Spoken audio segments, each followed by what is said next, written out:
मित्रों, हनुमान के रोम रोम में राम थे। हनुमान राम के अति प्रिय थे। वे सदा साथ रहने वाले भक्त थे।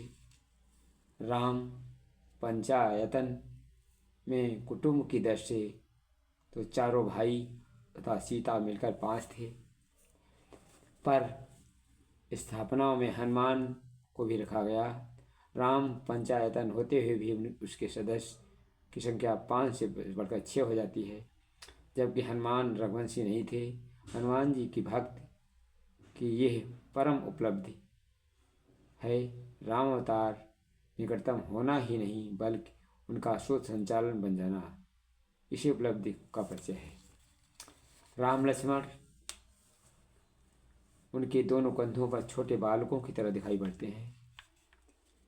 अपनी समग्र चेतना और तत्परता के साथ स्वयं को अपने इष्ट प्रभु राम के लिए नियोजित रहना ही उनका उद्देश्य था।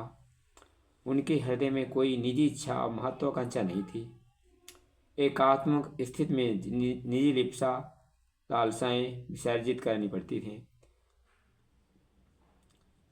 सीता को ये वस्तुस्थिति एक बार उन्होंने हृदय चीर कर दिखाई थी।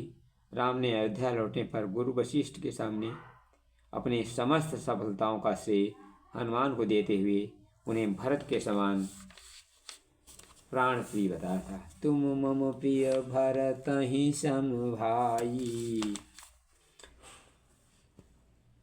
यह उभय पक्षी आत्मीयता इतनी सघन कैसे हो सकती है?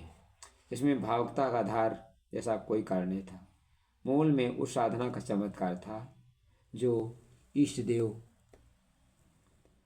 का ध्यान पूजन करने में सीमित नहीं रहती, वरन उनकी इच्छा को अपनी इच्छा और समर्पण करके साधनों को उसी की पूर्ति खपा देती है।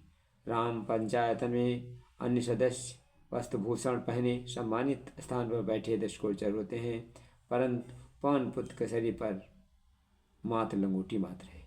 उन्होंने अपना स्थान सबसे नीचे भगवान के चरणों में समर्पित किया है। राम से हनुमान का संपर्क जिस दिन हुआ, उस दिन से अंत तक उन्हें छोटे बड़े कार्यों में निरत रहे। उनके जीवन में अंत कभी आया नहीं, क्योंकि वह चिरंजीवी हैं। उन सभी कामों की गणना करना तो कठिन है जो उन्होंने इष्ट के लिए 5 प्रमुख कार्य किए। पहला, सुग्रीव को अपनी समस्त सेना राम काज में लगाने के लिए सहमत कर लेना।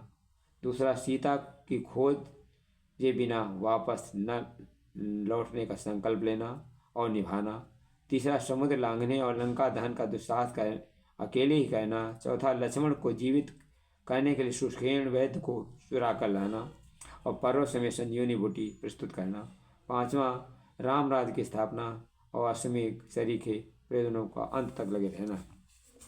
ऐसे ही और कई काम हैं जिनके लगे रहने के कारण राम कथा के नायक राम से अधिक राम के दास वाली उक्त दोहराते हैं। अवतारी सत्ताएं सृष्टि को संतुलन करने के लिए अलावा एक काम अपने सहचरों का श्रेय देने को करती हैं।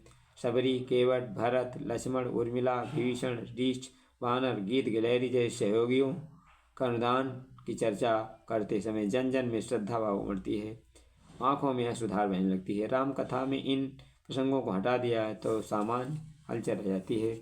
यह अमृत का अस्तित्व मिट जाता है, जिसके कारण राम कथा की महिमा बखान किया जाता है। अवतारों की अनेक समानताएं हैं। हनुमान के उपरोक्त 5 निर्धारण अमल में लाने का, सफल बनाने का संकल्प अपने कंधों पर लेना है। श्रद्धा से प्रेरित और साहस को अपनाने कितने ही कुसंस्कारों को, बाहरी दबावों में अवरोधों को इसी तरह जूझना पड़ा, जैसे पवन पुत्र को त्रिजटा सुरसा आदि से लड़ना पड़ा। राम को रोकने के लिए तो वे ताड़का शूर्पणखा बन जाएंगी।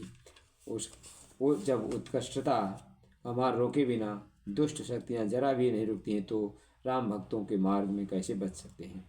उनमें प्रत्येक को अपनी लोभ लप्सा से नहीं, बल्कि उलझनों परिस्थितियों अपने ढंग से निपटाना पड़ता है। अग्नि परीक्षा से गुजरे बिना सोना खरापन नहीं हो सकता है। तो हनुमान एक सच्चे भक्त थे।